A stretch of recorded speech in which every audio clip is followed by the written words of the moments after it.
Digne es-tu, Seigneur, Emmanuel. Reçois l'adoration. Tu es le roi.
Élevons Emmanuel, célèbre-le. Alléluia. Celui qui était, qui est et qui vient. Celui qui est assis sur le trône. Et qui est revêtu de gloire. Celui qui est revêtu de majesté. Celui qui est revêtu de puissance. Nous te célébrons ce soir. Gloire à toi, Jésus.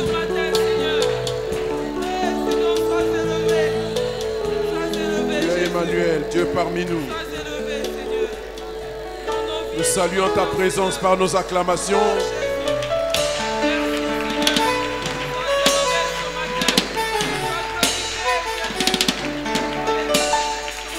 Gloire à Jésus.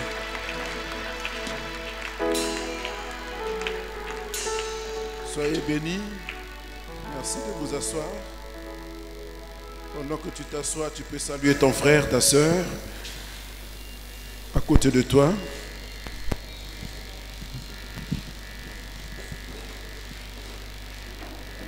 Nous bénissons le Seigneur qui nous a à nouveau rassemblés ce matin par ces temps pluvieux. Et nous sommes là pour adorer notre roi. Seigneur, nous voulons te remercier pour ce privilège que tu nous donnes de venir dans ta présence. Ce que nombre d'hommes dans ce monde n'ont pas connu, ne réalisent pas, ne s'en préoccupent même pas. Mais pour nous, c'est devenu, Seigneur, une habitude, notre nature. Nous avons coutume de nous approcher de toi pour te rendre nos actions de grâce, t'exprimer l'expression de notre cœur, pour t'exprimer notre bonheur de t'appartenir, notre joie de t'obéir et de te servir.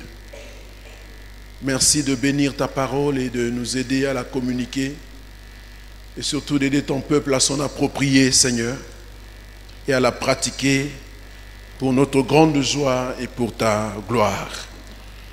Bénis ce moment, dispose nos cœurs, que tout esprit de distraction soit banni du milieu de nous et que le Saint-Esprit prenne le contrôle de toutes choses pour nous laisser accéder à ta parole. Que toute la gloire te revienne au nom de Jésus. Amen. Gloire à Jésus. Amen. Bien, nous sommes en train de poursuivre notre examen des clés du réveil. Et nous étions en train de parler de l'engagement missionnaire comme clé du réveil. Nous avions parlé de l'engagement missionnaire ou du fondement du réveil. Et nous sommes depuis certain temps en train de parler du contenu de l'engagement missionnaire. Et là, nous avons vu 2 points déjà, sinon 3. Le troisième, nous sommes en train de le voir maintenant. Le premier point, nous avons parlé de l'engagement personnel sur le terrain. Donc, dans cet engagement missionnaire, il y a possibilité que nous allions comme missionnaires sur le terrain. L'exemple d'Ésaïe qui a vu Dieu, qui a entendu Dieu manifester son désir de serviteur à envoyer, et il s'est porté candidat pour dire à Dieu, me voici, envoie-moi. Et ensuite, nous avons parlé de l'engagement dans la prière, ce qui est un devoir pour nous tous en tant qu'enfants de Dieu, soucieux de voir le salut de l'humanité selon la volonté de notre Dieu. Et puisque nous connaissons, nous savons ce qui adviendra à ce monde et à tous ceux qui n'auront pas cru, nous sommes donc tenus, ne serait-ce que de prier pour que la parole de Dieu parvienne là où elle n'est pas encore parvenue. Prier pour les membres de nos familles, pour nos amis, pour nos connaissances qui ne connaissent pas Dieu, de sorte à les préparer à rencontrer le Seigneur et commencer à leur parler de Jésus-Christ. Donc, l'engagement dans la prière comme deuxième contenu, élément du contenu du réveil. Et depuis dimanche dernier, nous avons commencé à parler de l'engagement dans le soutien financier comme étant le troisième élément du contenu de l'engagement missionnaire.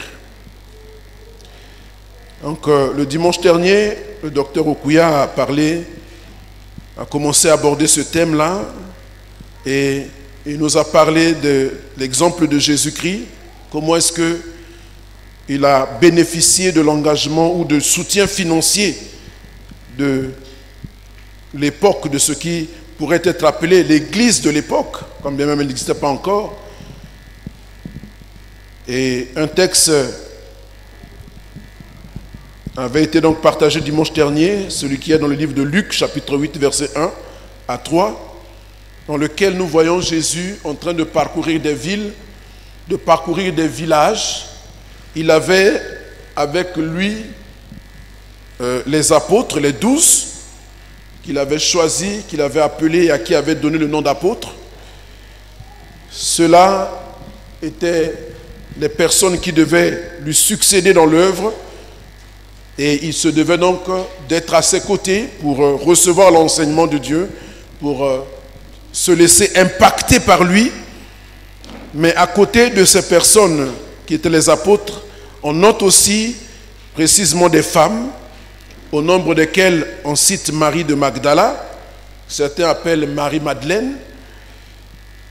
Elle était délivrée de 7 démons et elle s'est mise au service du Seigneur. On parle aussi de Jeanne, femme de Chouza, Son mari était intendant d'Hérode. On parle de Suzanne et de plusieurs autres femmes qui l'assistaient de leurs biens. Donc on voit ici comment déjà le soutien financier en question s'est manifesté de temps de Jésus-Christ lui-même à travers ces femmes qui étaient dans l'entourage de Jésus-Christ et qui avaient donc mission de l'assister, de le soutenir de leurs biens. Également, il a parlé de l'église de Philippe qui a porté le soutien à l'apôtre Paul après qu'ils aient reçu l'évangile, qu'ils aient été affermis, qu'ils aient compris. Alors ils ont continué à soutenir l'apôtre Paul, combien même il n'était plus au milieu d'eux, parce qu'ils avaient compris que ce que eux ils avaient reçu au travers de cet homme devait aussi parvenir vers d'autres qui devaient le recevoir. Alors ils se sont donc proposés de lui apporter leur soutien matériel et financier. Ils l'ont fait une première fois et ça c'est la deuxième fois qu'ils le font, et l'apôtre Paul prend donc le temps non seulement de les remercier mais également de les encourager, non sans leur dire qu'il a appris à vivre aussi bien dans l'abondance que dans la disette. Donc nous voyons combien dans les deux cas, on voit du temps de Jésus et du temps des apôtres, comment des enfants de Dieu, nés de nouveau remplis du Saint-Esprit, qui ont compris le dessein de Dieu, se sont engagés à soutenir le travail missionnaire au travers de la vie du Seigneur Jésus-Christ qui allait de lieu en lieu, mais également des apôtres qui eux aussi ont pris le relais après le Seigneur. Alors donc, pour dire qu'il n'est pas possible, en tout cas de notre point de vue, ou bien du point de vue de la parole de Dieu, lorsque nous l'avons bien comprise, et connaissant les temps que nous sommes en train de vivre, et aussi sachant l'avenir de ce monde, sachant toutes les informations que nous avons de ce qui adviendra à ce monde et l'environnement dans lequel nous sommes en train de vivre notre foi, en train de nous préparer pour l'enlèvement, il serait donc incompréhensible qu'aujourd'hui les enfants de Dieu ne puissent pas comprendre la nécessité de soutenir et d'accompagner l'œuvre missionnaire. Alors donc ce matin nous allons poursuivre dans le cadre de ce soutien financier et nous allons parler de trois notions importantes. Et nous allons nous rendre compte que dans notre vie nous les manipulons ces notions-là, et parfois nous allons même dans les pires extrémités parce que nous n'avons pas perçu vraiment la pensée de Dieu et le cœur du Seigneur. Alors donc nous allons parler, maintenant ce sous-thème, je voulais dire le sous-thème de ce matin, c'est comprendre le nécessaire, l'utile et le superflu. Le nécessaire, l'utile et le superflu. Nous allons définir ces termes tout à l'heure, mais nous voulons d'abord regarder quelques textes bibliques qui sont apportés au soutien de tout ce que nous allons dire autour de ces trois concepts importants. Le premier texte, il est dans le livre de 1 Timothée, chapitre 6, versets 6 à 8. 1 Timothée 6, 6 à 8. C'est l'apôtre Paul qui parle à Timothée, il dit, je lis dans la version du Semeur, dit la foi véritable, ou la véritable foi plus exactement, en Dieu, est en effet une source de richesse quand on sait être content de ce que l'on a. Nous n'avons rien emmené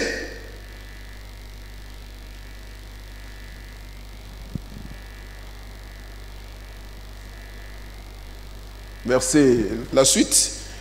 Alors le texte dit au verset 7, nous n'avons rien apporté dans ce monde et nous ne pouvons rien n'emporter. Tant que nous avons la nourriture et le vêtement, nous nous en contenterons. Je reprends. La véritable foi en Dieu est en effet une source de richesse quand on sait être content de ce que l'on a. Nous n'avons rien à porter dans ce monde et nous ne pourrons rien en emporter. Tant que nous avons nourriture et vêtements, nous nous en contenterons. Voilà, ici dans ce texte, nous nous rendons compte que pour l'apôtre Paul, parlant à Timothée, serviteur de Dieu, instrument de Dieu appelé à apporter la parole de Dieu, à proclamer le royaume de Dieu, pour lui, il doit comprendre ce nécessaire comme étant le simple fait d'avoir la nourriture et le vêtement. En tant que serviteur de Dieu, à un certain niveau de notre engagement avec le Seigneur, le nécessaire peut se limiter à ça. Le nécessaire peut se comprendre à ce niveau-là. C'est-à-dire la nourriture et le vêtement. Mais avant que Paul ne puisse parler ainsi à son fils Timothée, le Seigneur donne un enseignement sur le nécessaire dans le livre de Matthieu chapitre 6. À partir du verset 31, il dit ceci. Matthieu 6, 31 à 33.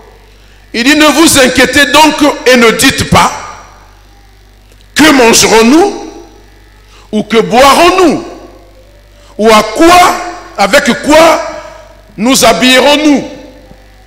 Toutes ces choses, les païens s'en préoccupent sans cesse. Toutes ces choses, les païens s'en préoccupent sans cesse.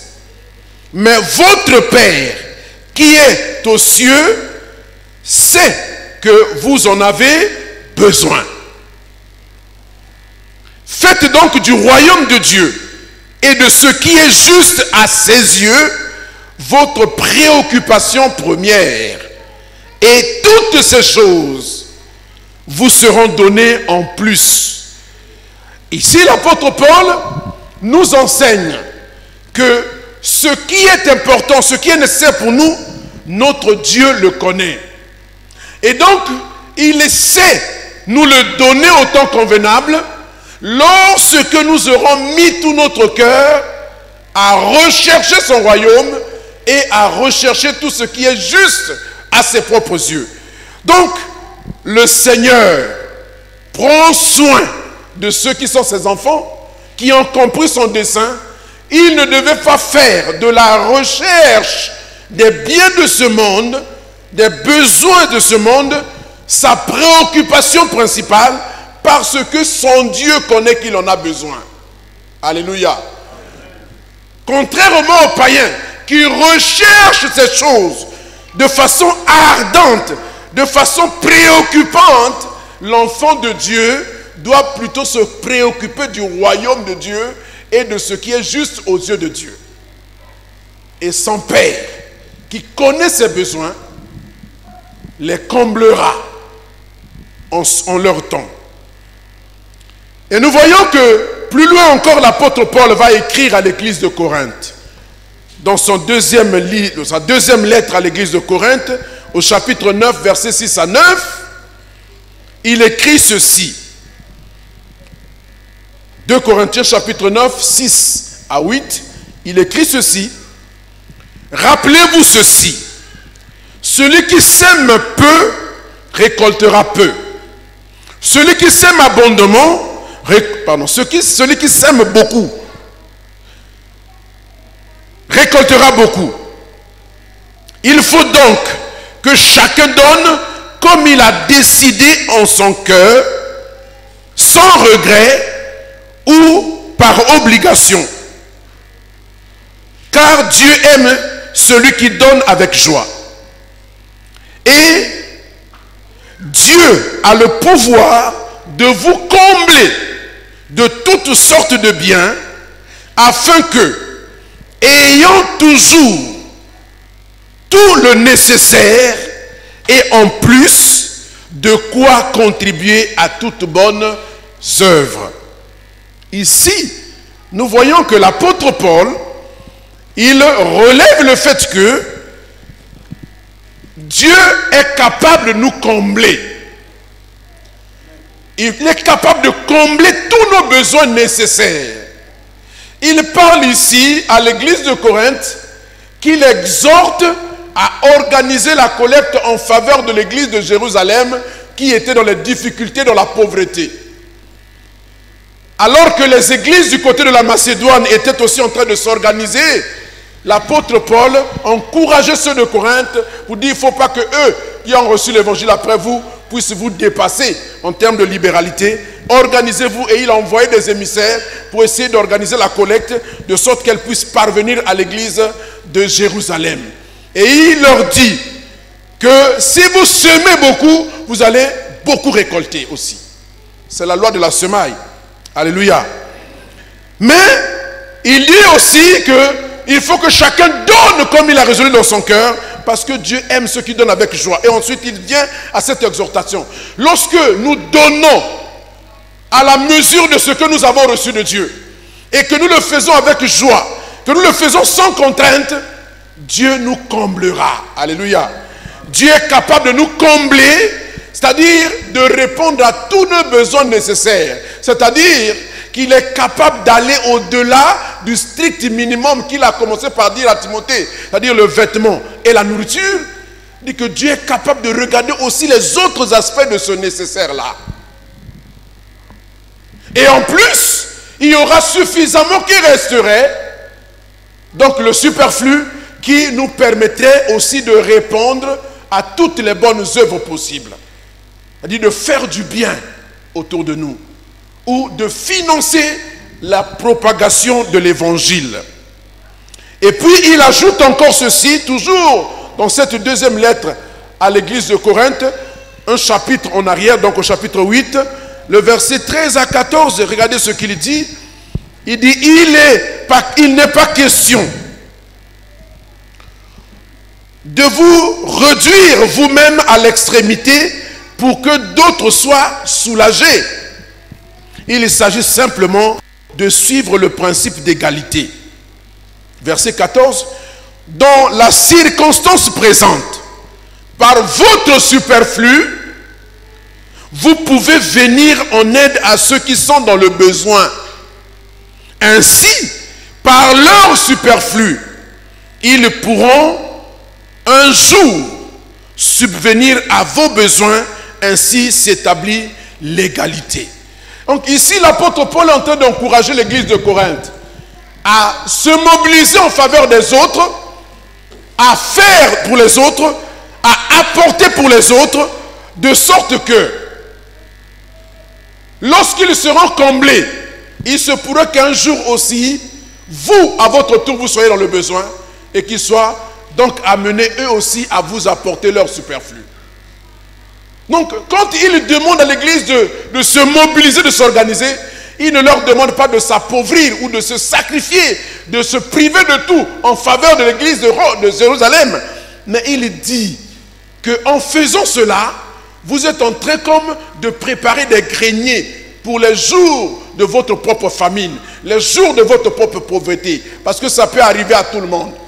On a toujours besoin aussi des autres. Alléluia. Donc ici, l'apôtre, nous voyons que le Seigneur nous donne un enseignement équilibré. En même temps, il nous apprend à nous contenter du strict minimum nécessaire, c'est-à-dire vêtements et nourriture. En même temps, il est possible qu'il nous bénisse, de sorte que nos besoins soient comblés et qu'il y ait même un trop-plein, un surplus. Mais à quoi doit servir ce surplus-là? C'est pour des bonnes œuvres. Donc dans ce texte que nous avons lu, nous voyons successivement le Seigneur parler du nécessaire, de l'utile et du superflu que nous allons maintenant examiner. Parlons du nécessaire. Le nécessaire, c'est ce qui ne peut pas ne pas être. C'est à la limite l'indispensable. Et il résume cela par le mot besoin. Dans la plupart de ces textes, nous voyons que le Seigneur parle du besoin. Les besoins vitaux de l'homme, les besoins essentiels de l'homme. Pour que je vive, il y a des besoins essentiels. Et ici, l'apôtre Timothée résume cela pour Timothée à la stricte expression minimale possible. Nourriture et vêtements. Mais plus loin, parlons aux Corinthiens, où le Seigneur, parlant aussi de cela, il parle de la capacité que Dieu a de combler tous nos besoins. Donc d'aller au-delà du strict minimum, de répondre à l'essentiel des besoins vitaux d'une personne. Et dans le nécessaire, je peux serrer par exemple la nourriture, le vêtement, le logement, la scolarisation de nos enfants ou l'éducation, la santé, tous ces besoins essentiels pour que nous puissions vivre et que nous ne puissions pas encourir un dommage pour notre vie. Le Seigneur donc a enseigné dans Matthieu, le texte que nous avons lu, il dit que notre Père connaît ces besoins-là et il est prêt à les satisfaire pour peu que nous puissions mettre notre cœur à rechercher son royaume et à rechercher que sa justice se fasse sur la terre. Dieu est capable de combler ses besoins. Et que nous n'avons pas besoin, comme les païens, de courir derrière ça, de rechercher ces besoins-là de façon effrénée, de façon ininterrompue, à la limite même de pouvoir sacrifier nos vies pour cela. Dieu notre Père connaît. Et si notre cœur est attaché à faire connaître son royaume, à rechercher sa justice, il est capable donc de répondre à ces besoins-là, c'est-à-dire de nous donner le nécessaire, vital, qui soit utile pour notre existence. Et l'apôtre Paul, il y va plus loin, il dit, mon Dieu pourvoira à tous vos besoins selon sa richesse en Jésus-Christ. Voyez, Dieu est capable donc de pourvoir dans le nécessaire possible. Et en tant qu'enfants de Dieu, particulièrement pour nous qui sommes ici à la CERF, sachant le calendrier des événements qui vont succéder, qui vont amener ce monde vers sa fin, à commencer par l'enlèvement de l'Église que nous attendons tous. Voyez, nous sommes capables maintenant de comprendre la pensée de Dieu et de pouvoir commencer à nous investir à la recherche du royaume de Dieu et de sa justice. Ça devait être notre obsession. Ça devait être notre activité favorite parce que nous savons où va ce monde et que nous sommes soucieux de ceux qui habitent dans notre environnement, de nos parentés, de nos amitiés, pour pouvoir nous investir et investir nos ressources pour que les gens connaissent Dieu, entendent parler de Jésus-Christ. Alléluia.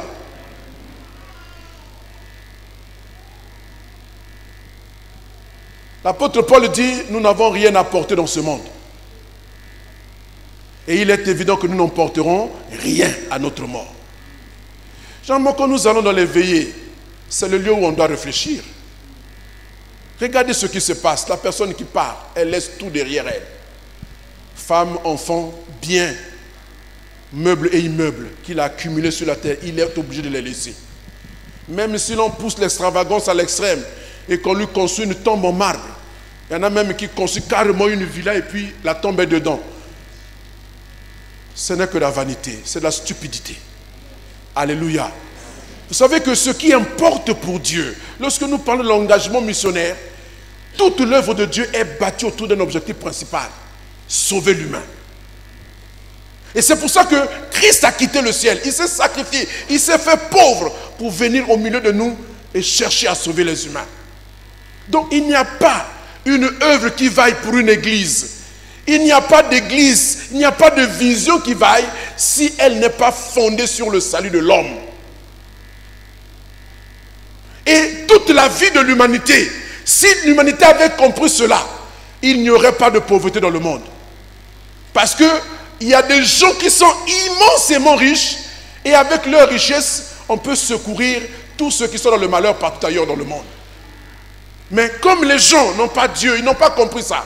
Et même nous, enfants de Dieu, nous avons tendance à vouloir emboîter le pas. Nous avons tendance à vouloir vivre comme ça. Nous avons le nécessaire, mais ça ne nous suffit toujours pas.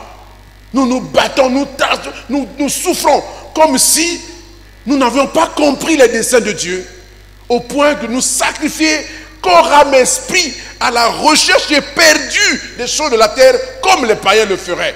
Dieu notre Père a dit, si nous sommes soucieux de son royaume, nous sommes soucieux de voir sa justice se manifester sur la terre, alors il comblera tous ces besoins-là. Alléluia. Donc nous avons besoin d'avoir une intelligence maintenant renouvelée pour comprendre la pensée de Dieu. Sinon, ça ne sert à rien. À quoi nous aurait servi de nous engager avec Dieu si nous ne pouvons pas refléter le cœur de Dieu? Nous ne pouvons pas reproduire ce que Jésus a fait. Voyez? Il est venu sur la terre, il est fils de Dieu, l'or et l'argent lui appartiennent. Il aurait pu vivre et marcher avec ses disciples dans des conditions de l'opulence, mais il a dû demander du soutien. Alléluia. Il a dû dépendre de ses femmes pour accompagner ce travail qu'il faisait. Donc il est venu sur la terre. Il n'a pas voulu exhiber sa richesse. Il n'a pas voulu exhiber sa gloire en tant que tel, mais il est venu comme serviteur. Et il a dû compter sur les hommes pour pouvoir faire l'œuvre du Seigneur. Si ces femmes avaient fermé leur cœur, ça aurait été très difficile que Jésus accomplisse le ministère. Alléluia. Mais ce qui est sûr, c'est que si celles-là n'étaient pas là, d'autres se seraient levés. Alléluia. Donc nous sommes à un moment où il nous faut comprendre quel est le dessein de Dieu. Jésus aurait pu venir, fils de Dieu qu'il était, il aurait pu créer les conditions pour qu'ils aient les meilleurs moyens possibles pour pouvoir faire la mission. Il allait à pied. Il n'avait même pas de cheval. Il n'avait pas de char pour pouvoir circuler. Il allait à pied. Quand certaines personnes, certains disciples sont venus nous voir, dit Seigneur, nous allons te suivre. Il a dit, réfléchissez bien avant de me suivre. Les renards ont des tanières, les oiseaux ont des nids, mais le Fils de l'homme n'a pas où reposer sa tête. Alléluia. Mais Fils de Dieu, il a la possibilité, s'il le voulait, il l'aurait fait. Mais il n'a pas fait ça. Parce que qu'est-ce qui le préoccupait? Il fallait qu'il ressemblât à tout point de vue à nous tous, qu'il ne soit pas trop différent de nous, pour que sa parole puisse passer et que le salut soit possible à tout homme. Mais s'il s'était mis sur un piédestal, s'il avait pris un niveau de vie élevé, il aurait pu naître dans la plus belle maternité de l'époque. Mais il est allé naître dans une étable. Ça doit nous enseigner. Parce que l'essentiel de son travail, ce n'était pas venir exhiber ce qu'il était, mais c'était venir sauver les humains. L'humain est au centre de l'œuvre de Dieu. Ce n'est pas le matériel, ce n'est pas l'argent, ce n'est pas l'or. Ces choses-là viennent en sus. Il a dit, cela vient en sus si nous mettons en avant, alléluia, la nécessité de rechercher le royaume de Dieu et sa justice. Ces choses-là viendront. Parce que quand Dieu trouve son compte, il nous accompagne. Il n'y a pas de ressources que Dieu mobilise s'il ne trouve pas son compte. Alléluia. Je parle d'une église vraie. Parce que c'est parfois que nous regardons et que nous envions, parfois, ce n'est pas des vraies églises. Alléluia. Parce que la vraie église, c'est laquelle? C'est celle qui met l'homme au cœur de son action. Le salut de l'homme. Le salut de l'âme et de l'esprit. Parce que le corps, là, il va retourner à la terre. Mais l'âme va aller soit au jugement, soit aller dans le repos du Seigneur. Donc il faut éviter que les âmes qui sont sur la terre passent en jugement et se retrouvent dans le lieu de tourment comme ce mauvais riche. Dieu ne les veut pas là-bas. Mais qui va les amener là? Mais c'est nous qui devons les amener. C'est nous qui devons leur montrer le chemin. Et bien aimé, ça n'a pas de prix. C'est pourquoi l'apôtre Paul peut dire à Timothée, le vêtement, la nourriture, si tu as ça, ça te suffit. Allez, travaille. Parce que beaucoup sont en train d'être retardés. Beaucoup d'enfants de Dieu ne soutiennent pas l'œuvre de Dieu comme il faut parce qu'ils tiennent à satisfaire leurs besoins. Et du coup, ils ne peuvent pas s'engager. Ils raisonnent, l'intelligence n'est pas encore renouvelée. Ils ne comprennent pas les desseins de Dieu. Le deuxième concept, c'est l'utile. Par l'utile, nous voyons ce qui est juste à côté du nécessaire, mais qui n'est pas nécessaire. C'est-à-dire, c'est utile, c'est important, mais ce n'est pas nécessaire. On peut s'en passer et continuer à vivre. Je vais prendre un exemple. Dans nos villages, de façon générale, nos parents n'ont pas l'électricité. N'est-ce pas? Est-ce qu'ils sont morts? Ils vivent. Ils vivent même parfois même mieux que nous. Parce qu'ils mangent bio. Alléluia. Par contre, ils se débrouillent toujours de bâtir le village ou la ville à côté d'un point d'eau. Pourquoi? Parce qu'ils doivent s'abreuver. Parce que l'eau est au centre de la vie de l'homme. Le corps humain même est composé à presque 70% d'eau. Donc l'eau est indispensable à la vie. S'il n'y a pas d'eau, le village va cesser d'exister. S'il n'y a pas d'eau, il y a la mort. Là où il n'y a pas l'eau, il y a la sécheresse. Ça amène la mort. La sécheresse amène que il ne peut pas y avoir l'agriculture, les choses ne vont pas pousser. Donc, l'électricité peut être considérée comme quelque chose d'utile. Vous voyez? Mais ce n'est pas nécessaire. Ce qui est nécessaire, c'est ce qui est indispensable. Si ça manque, on meurt. Mais l'eau est nécessaire. S'il n'y a pas d'eau, il n'y a pas de vie. Alléluia. Ouais, donc, lorsque nous transposons ça dans le domaine où nous sommes en train de parler, l'utile, c'est tout ce que nous avons en sus du nécessaire qui peut nous faciliter le quotidien, mais on peut s'en passer. Par exemple, nous tous, nous sommes venus ici, on n'a pas de voiture. Alléluia. Ceux qui ont un peu plus de moyens ont des voitures, c'est utile pour eux, mais ce n'est pas nécessaire. Amen. Le jour que la voiture tombe en panne, il fait quoi? Il prend un taxi, il prend le bus comme tout le monde. Alléluia. Donc, il faut que nous comprenions nous aussi à quel niveau nous devons nous situer dans ces deux concepts-là. Le nécessaire. L'utile, si c'est possible, Dieu qui comble nos besoins est capable pour nous faciliter le quotidien, pour nous faciliter le travail, de nous donner aussi l'utile. Nous ne devons pas le rechercher ardemment parce qu'à force de vouloir l'utile, alléluia, alors beaucoup de gens ont perdu leur pédale. Beaucoup de gens se sont retrouvés dans des compromis. Beaucoup se sont retrouvés dans la franc-maçonnerie parce qu'ils estiment que le salaire que l'État leur verse ne suffit pas. Ils veulent l'utile aussi. Ils ont le nécessaire. Ils peuvent payer leur maison, ils peuvent se nourrir pendant le mois, ils peuvent scolariser les enfants, ils peuvent se soigner en cas de maladie, etc., etc. Mais ils pensent que c'est insuffisant. Vous voyez, il y a une notion aujourd'hui qui est manipulée dans l'humanité entière, la classe moyenne. Vous voyez, dans les sociétés africaines, il y a une classe moyenne qui se développe. C'est-à-dire des gens qui soient capables de se nourrir, de se loger, de se vêtir, mais aussi d'avoir une voiture, vous voyez, une famille. Vous comprenez quoi? Alléluia. Et ça devient comme des valeurs et tout le monde veut s'inscrire là-dedans. Quels que soient les moyens, quelle que soit la façon, il va y parvenir. Et tout le monde veut y arriver là. Alors tu vas devenir franc-maçon pour avoir une RAV4 et pouvoir aussi faire comme les autres. Parce que tu cherches aussi l'utile. Or Dieu dit pour nous le nécessaire suffit. Alléluia. Mais quand il décide de nous combler, parce qu'il y a possibilité qu'il nous comble, il faut que nous comprenions que c'est dans la souveraineté de Dieu. Il peut nous laisser dans un état de précarité. Que nous n'ayons pas grand-chose, ce n'est pas un péché. Il ne faut pas qu'on souffre pour ça. Il ne faut pas qu'on soit complexé. Il ne faut pas qu'on soit triste. Il ne faut pas qu'on se sente malheureux. Du moment où on est capable de louer sa maison, de loger ses enfants, de manger, c'est suffisant. Alléluia. Maintenant, il faut travailler, bien sûr, pour gagner. Il faut gagner. Mais il faut travailler pour pouvoir réussir dans sa vie. Mais il ne faut pas aller se compromettre parce qu'on veut combler l'utile. Amen. Donc l'utile, il s'agit de ce dont on peut se passer sans qu'il y ait préjudice pour notre vie.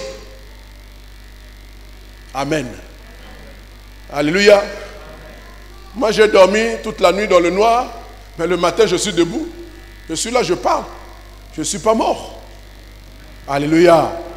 Donc l'utile, c'est ce que nous pouvons avoir en plus du nécessaire qui ne puisse pas être préjudiciable à notre vie, à notre existence. Il s'agit aussi de ce qui, sans être indispensable, peut faciliter notre quotidien, je l'ai déjà dit, et certaines de ces choses, aujourd'hui, et c'est ça le danger, ont commencé à devenir indispensables. L'utile a tendance à devenir nécessaire.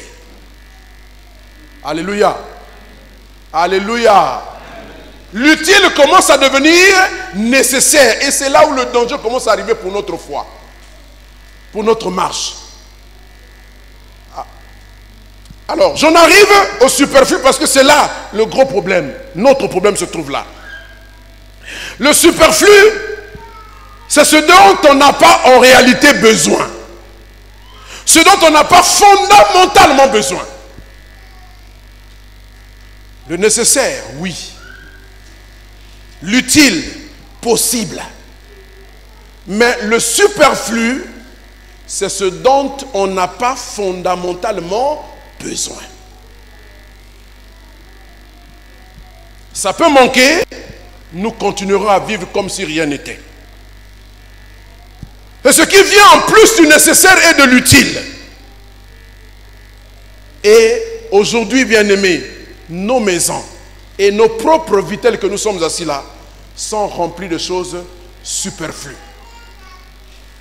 Et un penseur, un philosophe de l'Antiquité, on lui a posé la question de savoir pourquoi est-ce que tu vas au marché. La réponse qu'il donne est atypique. Il dit, je vais au marché pour voir tout ce qui n'est pas nécessaire d'être acheté. Alléluia. Il dit que dans la vie d'un homme, et particulièrement dans la vie du chrétien, si nous n'avons pas commencé à réfléchir là-dessus et à trouver la bonne limite, le bon équilibre, on peut facilement basculer à côté et n'avoir de chrétien ou de la foi que l'apparence. Quand l'apôtre Paul dit, dans les derniers temps, les gens auront une apparence de piété, mais ils régneront ceux qui ont fait la force. C'est tout ça. Ce n'est pas seulement le fait de pécher. Ce n'est pas seulement le fait d'avoir une vie chrétienne légère, mais c'est aussi le fait de vouloir mettre le superflu à la place du nécessaire. Le superflu, c'est ce dont on peut s'en passer. Ce n'est pas important. Mais nos maisons sont remplies de cela. Nos vies sont remplies de cela. Et c'est particulièrement vrai dans la vie des femmes. Vous arrivez, vous regardez le garde de linge de la madame, il y a des vêtements qu'on a achetés jusqu'aujourd'hui on n'a pas porté. Et qu'on ne portera jamais. Mais on les a quand même achetés. Il y en a d'autres qu'on a portés une seule fois au cours d'une fête. Il y a une femme qui a fait des problèmes à son mari. Et mon ami d'ailleurs. Il y avait un mariage. Elle dit à son mari, moi je ne pars pas au mariage là aujourd'hui. Mais pourquoi tu ne pars pas? Oh non, je n'ai pas de vêtements à porter. Ah! Comment ça tu n'as pas de vêtements? Il dit, mais et ça? J'avais déjà porté à tel mariage. Et ça? J'ai déjà porté à telle occasion. Et ça? Mais une seule fois tu peux rebusser. Hein? Il dit, non, elle ne porte pas, elle n'a pas de vêtements. Vous voyez ça? Comment le superflu prend la place au point que une personne, une chrétienne, soit capable de raisonner comme donc le mari n'a qu'à te débrouiller à lui donner de l'argent, même s'il faut aller s'endetter pour satisfaire ce besoin subsidiaire là. Alors qu'elle peut porter un vêtement ancien et va à la fête, ça fait quoi? Ça t'enlève quoi? Ça te change en quoi? Rien du tout. Mais ça a pris la place comme si c'était important, absolument nécessaire. S'il n'y a pas ça, je ne vais pas au mariage. Alléluia. Je ne parle pas de coffres à bijoux. Ils sont remplis de bijoux de tout genre. Et on doit toujours acheter, toujours acheter. Nous les hommes, on n'est pas compliqués. Moi, je peux porter le même costume là, tous les dimanches, je viens ici là, on s'en fout. Hein? Mais entre vous les femmes là, si la femme porte les mêmes vêtements là, aujourd'hui, dimanche prochain, les mêmes, on a pas vraiment. À cause de ça, alors on a dans la tête, on se dit, si je reste moi avec ça, je suis malheureuse. Donc, on ne me traite pas bien dans mon foyer. Alléluia. Et ça, la recherche, quand le superflu commence à prendre la place du nécessaire, nous commençons à dévier dans la foi. C'est comme ça que les gens sont devenus sont allés dans l'occultisme. Parce que, absolument, il faut satisfaire le superflu. Essayez d'examiner dans vos maisons. Regardez tout ce que vous avez acheté à prix d'argent. Au prix de beaucoup d'efforts. Est-ce que ça valait la peine que vous achetiez ça? Est-ce que c'était nécessaire? Allez-y chez vous à la maison. Même les jeunes garçons et jeunes filles là. Aujourd'hui, avec les histoires de téléphone là, il y a bien là le superflu là-dedans. Alléluia. Le téléphone, c'est pour appeler non et recevoir. Mais vous voyez des gens, il a déjà un téléphone qui fonctionne bien. Bon, chez les Blancs, c'est leur culture, mais nous devons fonctionner comme des enfants de Dieu. Voyez? Chez nous, pour nous, l'argent maintenant est utile. Si tu n'as plus rien à en faire, il faut nous l'amener, on va servir Dieu avec. Mais oui, parce qu'il a déjà un téléphone qui fonctionne bien. Mais il va acheter un téléphone, quoi, Android. iPhone, Android, il coûte 600 000. 600 000 francs. Seulement pour acheter un téléphone, même avec les NZT là, j'entends bien.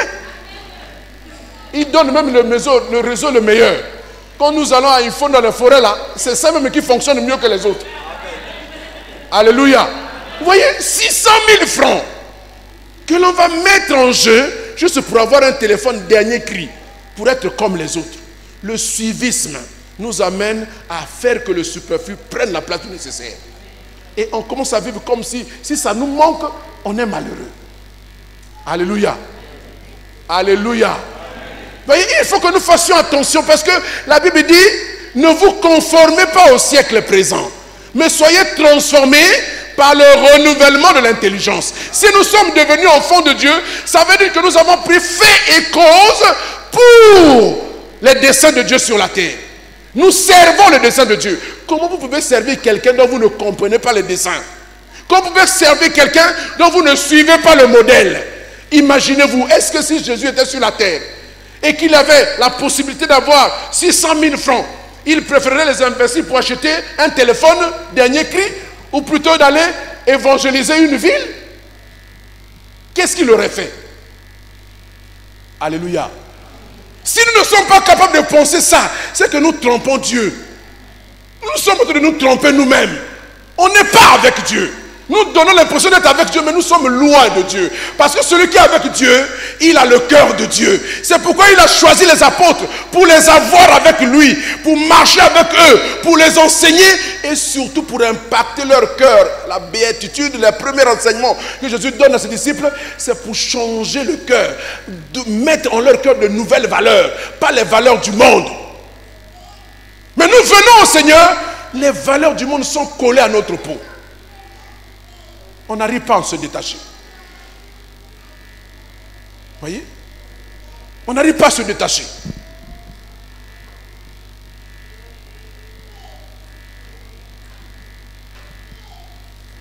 Donc quelqu'un peut travailler toute sa vie, déployer des efforts, consentir des sacrifices juste pour avoir le superflu. Quelque chose qui ne lui sert pas à grand chose. Et du coup donc, le superflu devient le symbole de notre orgueil, de notre vantardise, que les hommes sachent qui moi aussi je suis.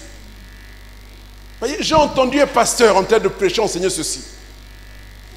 J'ai le pouvoir, l'onction, pour faire que vous entriez parmi les 300 meilleures familles de Kinshasa. Vous m'avez entendu? Non, non, vous ne m'avez pas entendu. Il dit que Dieu lui a donné l'onction. Quand il prie pour toi, il est capable de te faire entrer parmi les 300 meilleures familles de Kinshasa. Kinshasa, c'est une grande ville de près de 14 millions d'habitants, sinon plus. Donc, il y a un cercle réduit de 300 familles nobles. Donc, si lui prie pour toi, il t'introduit dans les 300 familles en question. Ça veut dire qu'une famille va sortir de la liste et toi, tu passes à la 300e place. Et alors, ça me fait quoi? Ça m'avance en quoi? Que je sois parmi les 300 meilleures familles de la ville, ça m'avance à quoi? Ça me donne quoi? Est-ce que c'est le paradis? C'est l'éternité? Alléluia. Et vous voyez des gens comme ça, ils drainent des foules. Ils amènent les gens. Maintenant quand nous prêchons, disons, le Seigneur revient, préparons-nous l'enlèvement, sortons les rues, prêchons l'évangile, allons implanter des églises, ici et là, pour que les gens entendent la parole de Dieu. Mais les gens vous regardent comme de ceux-là. Quelqu'un m'a dit, toi, pasteur Denis, avec tes enseignements là, vraiment, hein, moi je prêche l'enlèvement, toi avec tes enseignements là, vraiment. Yo, Mathia, nous compliqué. Mathia, n'est pas compliqué, Nini. Mais yo, t'es à Kanini. Toi, tu prêches quoi? Tu es pasteur, tu prêches quoi? Alléluia. Donc, là, sa bouche, c'est seulement bénédiction, bénédiction. Mais quelle bénédiction? Quelle est cette bénédiction qui soit plus que l'éternité? Qu'est-ce que j'aurai sur la terre qui est plus que l'éternité? Alléluia. Voyez donc, quand le superflu devient nécessaire, nous sommes en danger. Et nous devons faire attention, même quand on nous enseigne, pasteur, nous ne sommes pas venus ici pour rester terrestres. Nous sommes des êtres qui devons partir. Et tout ce qui nous prépare à partir, nous devons le prendre. Et nous devons avoir la mentalité des gens qui partent. Je vous ai toujours dit ici, est-ce que l'on peut faire un homme sensé? Il peut faire des grands projets pour un pays de transit entre nous. Hein? Tu es en train de partir en France, tu passes par Casablanca et tu arrives à Casablanca, tu dis, ah, Mboukaza Kitoko, il faudra se mettre d'accord. Est-ce que c'est normal? Hein? Est-ce que tu réfléchis bien? Si tu as des projets, fais-les pour le pays de destination. Parce que c'est là-bas que tu vas habiter. Mais nous allons habiter où? Nous allons habiter où? Notre nouvelle patrie est le royaume dans les cieux, dans les cieux, ma patrie est dans les cieux. J'irai là-bas, c'est ma nouvelle patrie. Mais comment? Alléluia. Bon, qu'est-ce que tu fais? Tu veux rester ici? Dans le Congo d'Abisso. Quand on les alleux. Mais comment non? Tout sauf ça. Alléluia. Donc, il faut que nous ayons la mentalité du royaume. Et la mentalité du royaume, c'est quoi? Nous nous limitons au strict nécessaire. À la limite, s'il y a l'utile, parce qu'on a besoin d'avoir des voitures pour aller en mission. Hein?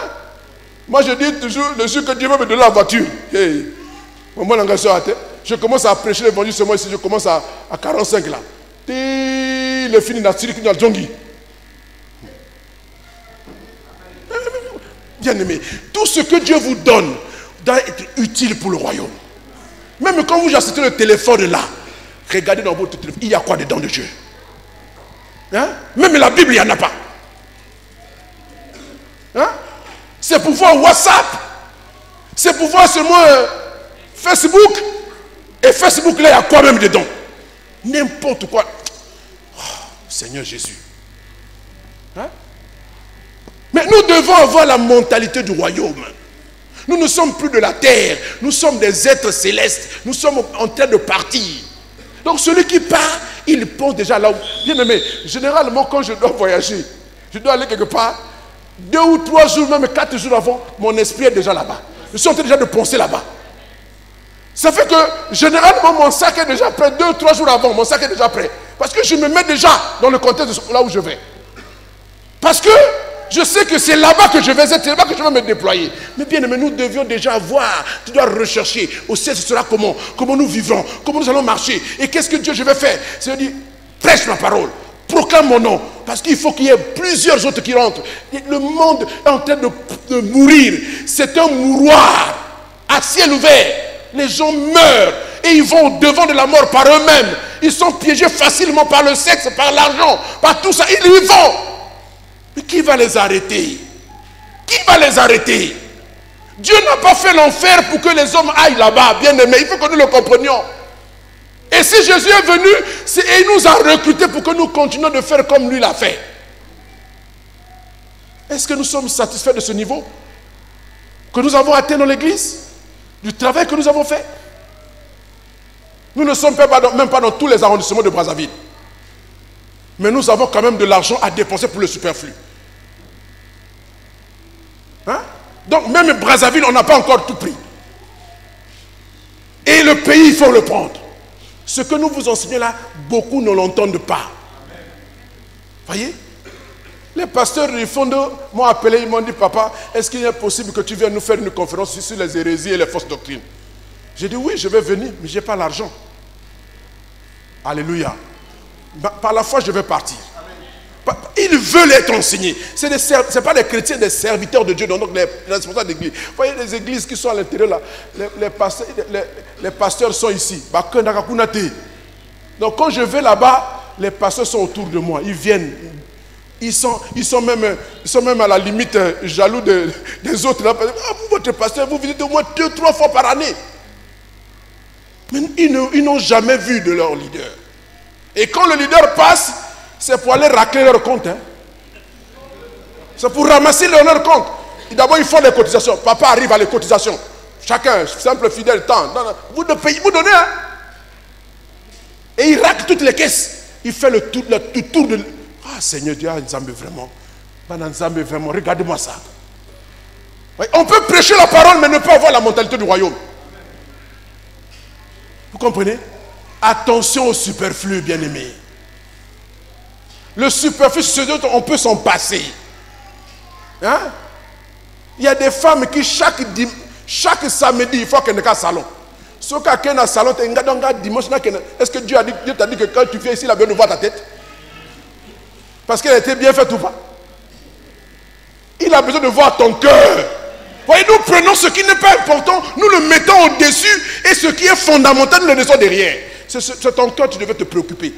Depuis vendredi, tu devais commencer à jeûner. Seigneur, prépare mon cœur, dispose-moi, purifie mon cœur. Mais on regarde seulement le vêtement. Ah, dimanche, on l'a tanné. Il faut ça là-bas, dimanche. Superflu. Hein? Superflu. Alléluia. Nous n'avons pas besoin de ça. Dieu a besoin de nos cœurs. Et quand nos cœurs sont conquis pour lui, nous sommes capables à tout lui donner. Sans rien retenir. Non, moi je crois qu'il y a certaines chansons, quand Dieu écoute les enfants de lui chanter, il dit regardez-moi, moi j'écoute pas ça. Hein? Parfois j'essaie de m'imaginer Dieu comme un homme, quoi. Hein? En train de vous voir, il y a des gens qui pleurent. Regardez, c'est là. Bien-aimé, voyez, c'est terrible, je ne sais pas comment vous le ressentez. Mais moi, bien-aimé, je crois que la vie chrétienne, c'est un style de vie. C'est une façon d'être avec Dieu parce qu'on a compris les desseins de Dieu. On ne peut plus être comme les gens du monde. Vous voyez? Quand on a compris, tout change fondamentalement en nous. Il y a des gens, des filles qui viennent ici juste pour venir séduire. Hein? Bon, entre nous, comment toi tu peux venir à l'église avec un colon? Bon, tu es content que moi je te regarde comme ça? Bon, il y a une fille un jour, elle a porté le truc. Gabi, il faut que tout le monde descende. Ça là. Puisque tu veux que je regarde, on lève bien, je vais regarder. Mais c'est quoi cette histoire-là? Bon, on prend le monde, on amène ici. Parce que le superflu, on voit à la télé, on voit au monde. On est subjugué par le monde. On est fasciné par le monde. Dans la parole de Dieu, quand elle tombe là, ça glisse. Mais quand les choses du monde tombent là, ça rentre. Hein? Comment tu peux venir à l'église en collant? Comment? Mais là, quand on a bâti, on a fait la mort, on a fait mais là, on a battu les autres. Tu es malade mental, tu n'as pas mal dans la tête. Comment tu peux exhiber ton corps comme ça? Pour qui? Hein? Voyez comment le superflu vous pousse à vous comporter. Parce que vous voyez ça dans le monde. Vous n'êtes plus du monde. Vous êtes dans le monde, vous n'êtes plus. Moi, je vois même les grandes filles. Moi, parce qu'il faut commencer à faire à soi, même les gens du protocole là. Les gens qui. Ah, Seigneur Jésus, ça me fait mal au cœur. C'est pas possible. Hein? Vous voulez nous tuer ou quoi? Non, on ne va pas mourir. Nous sommes en coup faté. Bonjour, super fine. C'est pas possible. Hein? Alléluia. Et il y a des gens qui sont même capables d'aller faire la honte de leur corps juste pour gagner le superflu là.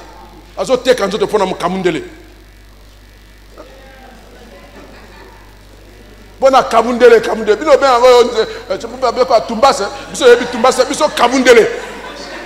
C'est ça.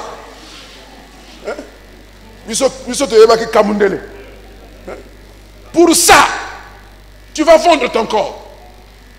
Parce que tu cherches le superflu. Ce que tes parents te donnent, tu penses que ça ne suffit pas. Il faut le superflu parce qu'il veut ressembler aux autres. Moi, tu n'es pas venu pour ressembler aux autres. Tu es un prototype, un instrument spécial que Dieu a fait pour sa gloire. Tu dois refléter la gloire de celui qui t'a sauvé. Hein? Alléluia. Donc, lorsque le superflu commence à dominer, lorsqu'on devient dépendant du superflu, alors on commence à passer à côté de l'essentiel de la foi. Voyez? Et nous sommes devenus esclaves du superflu. Qu'est-ce que la parole de Dieu dit? Je suis en train de presque conclure.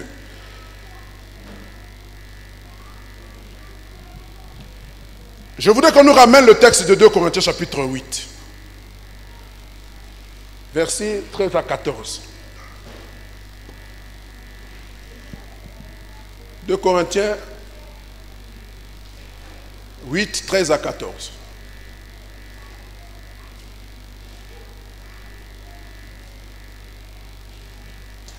Il n'est pas question de vous réduire vous-même à l'extrémité pour que d'autres soient soulagés. Il s'agit simplement de suivre le principe de l'égalité. dans la circonstance présente, par votre superflu, vous pouvez venir en aide à ceux qui sont dans le besoin. Aussi, par leur superflu, ils pourront un jour subvenir à vos besoins. Ainsi s'établit l'égalité. Alléluia. Regardez à quoi la Bible destine le superflu. C'est-à-dire que Dieu vous a béni, vous avez le nécessaire pour vivre et faire vivre votre famille. Vous avez à la limite même l'utile pour faciliter votre quotidien. Et moi je dis, pour mieux servir le Seigneur, alléluia. Et si vous avez l'utile, vous pouvez acheter une voiture. Et cette voiture-là, vous pouvez faire le suivi des âmes avec ça. Vous voyez, ça sert le Seigneur. Amen. Voilà. Vous pouvez aller en mission avec, pour aller évangéliser, pour aller apporter la parole de Dieu à Bouansa. Ça sert à l'œuvre du Seigneur. Mais voilà à quoi Dieu destine le superflu. Quand vous avez satisfait vos besoins, parce que Dieu a promis de les satisfaire, pour nous qui croyons en lui. Mais ce qui reste, ce qu'il y a en trop, en plus, Dieu dit, ce qu'il y a en plus, vous pouvez venir en aide à ceux qui sont dans le besoin. Donc votre superflu peut se transformer en besoin pour les autres. Donc en nécessaire pour les autres. Alléluia. Vous savez, il y a des gens qui sont bénis, qui ont et qui sont en train de vivre avec le superflu. Il y a trop d'argent, qu'est-ce que je fais de ça? J'achète un chien et je nourris le chien. Le chien a un budget. Alléluia. Et le chien là ne mange pas nos cuisses de poulet là, de la rue là. On lui achète la nourriture au supermarché. Il est soigné, il y a un veto qui le suit. C'est un budget. Voyez, et ce que vous mettez, vous investissez dans le chien, parfois un humain n'a pas ça pour vivre. Parfois, l'église de Ouesso, on a besoin pour avoir les choses, pour que les gens qui viennent écouter la parole s'asseyent. Mais nous, on met ça dans le superflu. J'étais en train de dire à ceux du matin tout à l'heure que quand j'étais en train de préparer, de réfléchir, de méditer, je me suis retrouvé dans la salle ici. Nous aussi, on a fait le superflu. Alléluia. Nous étions déjà installés ici, avec nos chaises en plastique. Et puis, je ne sais pas quelle mouche nous a piqué. On a dit que non, notre salle est trop belle pour qu'on s'assied sur des chaises plastiques. Il faut maintenant acheter des chaises rouges. Mais ça coûte combien? Une chaise coûte, tiens, 15 000. Et on s'est mis là à torturer les chrétiens. Allez, donnez pour les chaises, donnez. Jusqu'à Tokyo Kota Kutu Nyongo. Après, c'est ma chaise en bon. Pour du superflu. C'est en réalité du superflu. Est-ce que nous étions obligés de faire ça? Déjà, nous sommes assis. Et même dans les conditions bien, c'est climatisé. Alléluia. Bon, à la limite, on peut dire que c'est utile parce qu'il fait très chaud. C'est utile. Mais nous étions déjà dans l'utile. Et nous sommes allés au superflu. Avec moi en tête. Et les pasteurs derrière moi. Allez, allons-y, le superflu. Allez, investissons. On a investi combien dans le superflu? Combien? Mais la parole de Dieu, c'est ça, c'est l'honnêteté de se tenir devant Dieu. Si on n'est pas capable de regarder certaines choses, on ne peut pas prêcher. Vous voyez? Qu'est-ce que ça te change? Quand tu rentres, tu t'assois ici ou là, ça change quoi? Est-ce que tu entends mieux la parole là? Est-ce que tu gardes mieux la parole quand tu es assis ça? Ceux-là ne gardent pas. Parfois, ils gardent même mieux que toi. Ouais, c'est du superflu. Mais l'argent là, on aurait pu investir ça. Hein? Pour commencer Mukondo. On aurait pu déjà investir à Ouesso. Vous voyez? Donc, notre façon de penser, notre façon de voir, nous devons toujours passer, nous descends même au crible. Est-ce que ce que nous voulons faire, est-ce que c'est nécessaire? Est-ce que c'est urgent? Est-ce que c'est opportun? Et c'est valable pour nous tous. Maintenant, on doit fonctionner comme ça. Comment vous pouvez imaginer un jeune couple qui se marie, ils économisent pendant des années pour le mariage. C'est bien de se marier, on encourage ça. Parce qu'il faut être propre devant Dieu. Les adultères, les impudiques qui n'entreront pas au ciel. Voilà le principe. On se marie pour se garder du péché, pour fuir l'impudicité, entre autres. Amen. Bon, normalement, ça c'est nécessaire. Qu'est-ce qu'il faut faire pour se marier? On va à la mairie. Même ici, là, il y a une mairie tout à côté ici. On va, on revient pour nous à pied. Il n'y a pas de dépense de ceci, de ceci, là. Mais si vous dites ça à une fille, si vous dites ça à ma fille, elle a dit, bon, on va te marier à la mairie d'ici là. C'est comme si on loquier. Pourquoi? L'intelligence n'est pas renouvelée. On pense que le bon mariage, le vrai, le plus valable, il faut faire à la mairie centrale. Vous voyez? Et puis on va là-bas. Ça nous coûte plus cher. Après, on fait un dîner le soir. Dîner. L'histoire de dîner là. Et on va voir un traiteur. Hein? On va voir un spécialiste des vins spiritueux. Il vous fait le devis de la soirée. Allez, 3 millions. Nourriture, 1 500 000. Boisson, location de la salle. Tout ça pour un soir. Hein? Et demain matin, tout le monde que vous avez gavé le soir là va avoir faim. Il faut qu'il mange encore. Vous ne voyez pas que c'est de la limite. Si vous réfléchissez réellement, en tant qu'enfant de l'Esprit de Dieu en vous, est-ce qu'un enfant de Dieu peut faire comme ça encore? Hein? Entre nous. Non, il doit faire comme ça. Moi, je suis anachronique. Bon, heureusement pour moi, je me suis marié à un temps où il y avait Milongo, je gagnais 84 000, donc je n'ai pas fait toutes ces folies-là. Hein? Bon, qu'est-ce que vous investissez pour l'église? Maintenant, je vais convoquer les mariés. Tu vas te marier, hein? Donne-moi ton budget. Je dois regarder ton budget. Et quelle est la part de Dieu dans tout ça? Hein? Oui, quelle est la part de Dieu dans tout ça?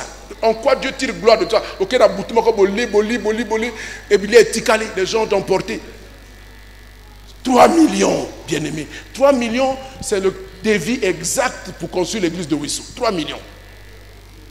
Mais en un seul soir, on dissipe ça. Et tu es content. Et tu regardes les photos, c'est passé.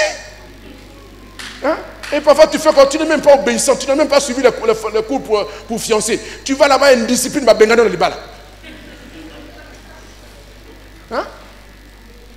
Ouais, parce que le superflu, on a mis le superflu à la place du nécessaire. Ce qui est nécessaire, c'est quoi? C'est aller à la mairie parce qu'il faut le faire. C'est faire la dot parce qu'il faut le faire. Le reste, là, vous pouvez vous limiter. Hein? Au salut dot à l'Étoya, quelle la mairie? Même jeudi, vendredi. Samedi, tout le monde doit te suivre là-bas. Il faut faire en 4 minutes. Mais alors, hein? Et puis cette histoire-là, il faut réglementer. Même les femmes qui sont déjà mariées, ils mettent encore le voile blanc. Mais le voile blanc, c'est pour les vierges. Vous avez déjà perdu la virginité. Voilà le voile blanc. Hein? Le voile blanc, c'est pour les jeunes filles.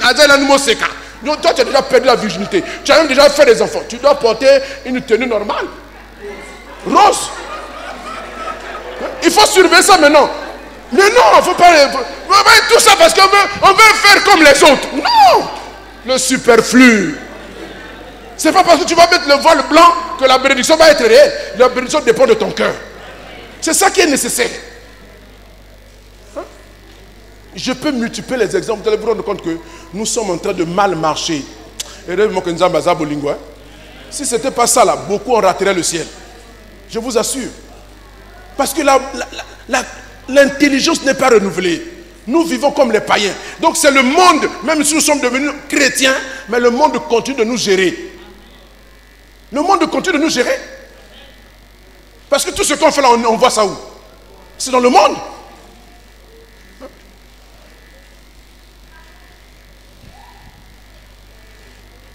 Alléluia.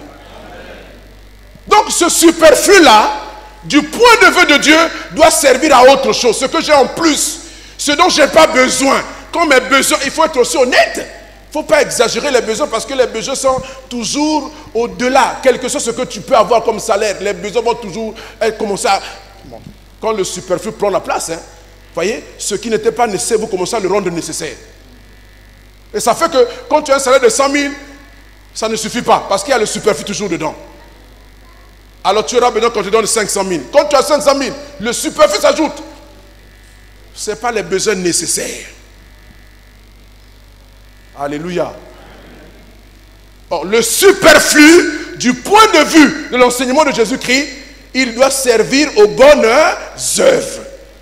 Ayant toujours le nécessaire pour vos besoins, alors vous pouvez aussi... Hein? Voilà. Ainsi vous aurez en tout temps et en toutes choses tout ce dont vous avez besoin. Donc tout le nécessaire. Et il vous restera le superflu. Alléluia. Encore un superflu pour toutes sortes de bonnes œuvres. On ne va pas vous dire prends l'argent de la popote, donne pour qu'on puisse faire le hangar. Non. Ça c'est un évangile de sorcellerie. Hein? Mais si tu as déjà la popote assurée, il faut être sûr que moi, il y en a même à l'époque avec ma femme, on faisait les sachets. Je lui dis, madame, attention, il faut bien faire, il faut comme 30 jours. Hein? Hein? C'est normal, oui, c'est normal. Si, c'est normal. C'est normal. Je n'ai pas dit que ce n'est pas normal. Moi-même, je l'ai fait, non?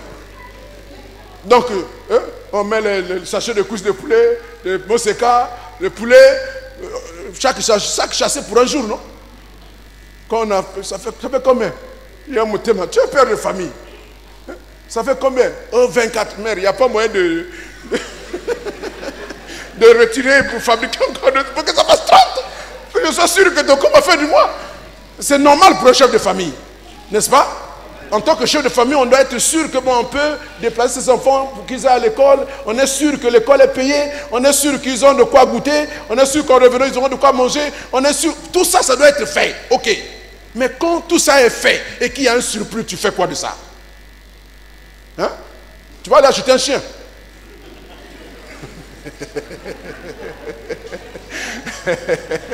Alléluia. Qu'est-ce que tu fais du superflu là, le reste? C'est pour les bonnes œuvres. Alléluia. Tu prends ça, dis bon papa, moi j'ai tout fait mon budget, hein. Voilà ce qui me reste. Ça, tu as déjà donné la dîme est déjà donnée. Mais là ça le superflu de papa, il reste encore le superflu. Va voir papa Etienne, il sait qu'on a des besoins. Alléluia. Non, j'ai pas raison. Oh, mon engagement est triste. C'est ça la mentalité qu'on doit avoir. Et quand Dieu voit ça, il dit oh, l'enfant l'a compris. Je vais tout faire pour qu'il ne manque jamais du nécessaire. Et même de l'utile. Je vais lui ajouter l'utile. Parce que quand il aura le nécessaire et l'utile, il y aura encore un superflu. Il sait ce qu'il fera du superflu. Et c'est de ce superflu-là que le Seigneur a besoin pour Ouesso. Je viens de Ouesso. Nous avons fait le culte dimanche. En fait, nous sommes allés pour aller voir le terrain qu'ils ont eu. Parce que le premier, vous allez en bon côté, vous traînez, après on donne à d'autres. Hein. Donc le projet a changé et nous étions donc obligés de chercher un autre terrain. Et on en a trouvé un, bien placé. Maintenant, il faut voir avec la propriétaire, signer les papiers, payer la caution, tout ça. Après, il faut aller construire l'église. Où est-ce qu'ils sont en train de prier? Cette église-là est en train de croître. Et la sœur Octavie, une sœur, elle est gagnante d'âme, elle est là-bas où elle fait un travail magnifique. L'église est en train de grandir, mais il prie à la véranda du pasteur. Il fait très chaud à Ouesso, plus qu'ici à Brazza. Tous les jours, dès 5h30, le soleil il a déjà pointé. Et vous en avez pour toute la journée, jusqu'à au moins 17h30. Il ne change pas d'intensité. C'est comme s'ils voulaient me punir, ils ont mis le pupitre. Là où les bâches qu'ils ont mis n'arrivent pas. J'ai cherché désespérément un endroit pour me cacher, pour prêcher. J'ai dit, ah vraiment,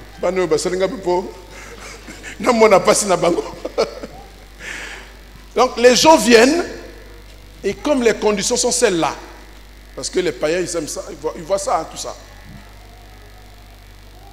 Il y en a qui repartent. Donc l'église, c'est un don de scie. Il faut sécuriser ce troupeau-là. Vous voyez, Jésus avait dit à son Père, dans Jean 17, il dit, ces hommes que tu m'as donnés t'appartenaient, tu me les as donnés. Je les ai gardés en ton nom, je n'ai perdu aucun. Quand une âme est venue accepter Jésus, nous avons le devoir de la garder. Et nous perdons beaucoup d'âmes ici. Ça, c'est une autre paire de manches qu'on parlera aussi avec l'Église. Les gens viennent, mais on n'arrive pas à les garder. Parce qu'on est négligent. On est paresseux. Mais là-bas, ils repartent à cause des conditions de culte. Ici, nous sommes bien climatisés, chaises rouges, avec l'onction, et on comprend bien la parole plus que les chrétiens de Wesso. C'est pour ça qu'eux, ils ne comprennent pas bien. Et ils fuient. Alléluia. Donc c'est une boutade. Voyez? Mais c'est pour vous dire que qui va faire ça? C'est une jeune église. Elle n'a pas les ressources. Et nous sommes l'église mère. La maman, c'est la souffre-douleur. Amen. Parfois, moi je me rappelle, notre maman, elle avait 12 bonhommes. Elle a fait 12 enfants à elle-même dans ce utérus-là. Elle a sorti 12 bonhommes. Et puis, elle hébergeait au moins 6 ou 8 de ses propres parents et ses parents de son mari. Donc, on était une vingtaine à la maison. Donc, comme maman, elle préparait dans les grosses marmites là, qu'on donne au mariage, à la dot là. C'est ça, sa marmite. Donc, on n'avait pas aussi la culture de manger ensemble. Chacun avait son assiette. Donc, elle était le vert assiette là. Heureusement que papa était un homme courageux, bon pêcheur. Et on avait 2 fusils de chasse. Donc, il ne manquait pas de la nourriture. Ça préparait comme pour une veillée. Donc, quand il commence à partager là, tout le monde vient se tenir autour d'elle. Quand je regarde ma pauvre maman, il était au spectacle, donc on fait un cercle là et tout le monde est là. Donc, chacun regarde son assiette. Parce que chaque assiette était avec des initiales. Chacun regarde son assiette. Quand on met un petit morceau là, le gars qui est en train de siffloter, et le gars se tait, il ne siffle plus.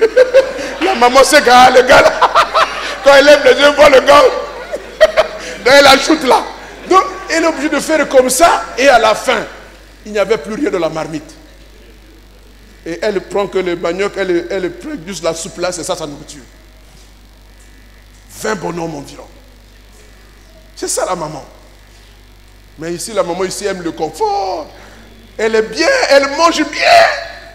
Elle se fout pas mal des enfants qui sont en train de souffrir à l'intérieur. Non, non, non, je ne dis pas ça. C'est une façon de parler. Je sais que nous faisons tout. Et nous faisons beaucoup. Mais on ne doit pas arrêter de faire. Parce que c'est notre devoir. Et nous devons faire plus encore que cela.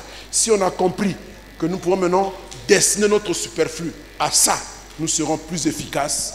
Et si l'œuvre du Seigneur avance, si le royaume de Dieu se déploie, si la justice de Dieu est en train de se déployer, Dieu sera content de nous, il augmentera notre nécessaire. Il augmentera même notre utile pour que le superflu serve à l'avancement de son œuvre. Alléluia. Donc, avant que je ne puisse remettre la parole, je voudrais donc lancer cet appel à chacun d'entre nous. Nous allons venir en aide à Wesso. Les enveloppes, ça.